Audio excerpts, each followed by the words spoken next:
Iran ও ইসরায়েলের মধ্যে চলমান সংঘাত দীর্ঘস্থায়ী হলে রেমিটেন্সে নেতিবাচক প্রভাব পড়তে পারে বলে আশঙ্কা করছেন বাংলাদেশ অ্যাসোসিয়েশন অব ব্যাংকস বিএবির চেয়ারম্যান আব্দুল হাই সরকার।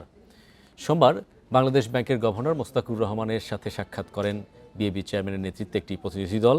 সাক্ষাৎ শেষে সাংবাদিকদের প্রশ্নের জবাবে বিএবি চেয়ারম্যান বলেন, সরকারের 1 কোটি কর্মসংস্থান তৈরিতে ব্যাংকগুলোর পূর্ণ সহায়তা থাকবে।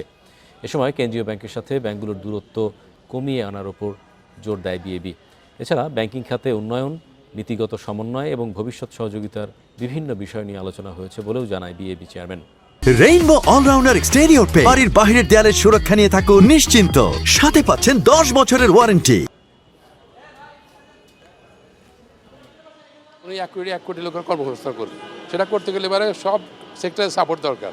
খালি ব্যাংকের সেটা তো ব্যাংকের অফকোর্স ব্যাংক সেটা একটা অরিজিনাল সেক্টর যেখান থেকে ফাইন্যান্সগুলো হবে, কাজে সেটা ডিপেন্ড করে কী ধরনের প্রপোজাল আসতেছে in order to create more job for the people, যেটা গভর্নমেন্টও কমিট করছে যে 1 বছরের মধ্যে 1 কোটি জব করবে।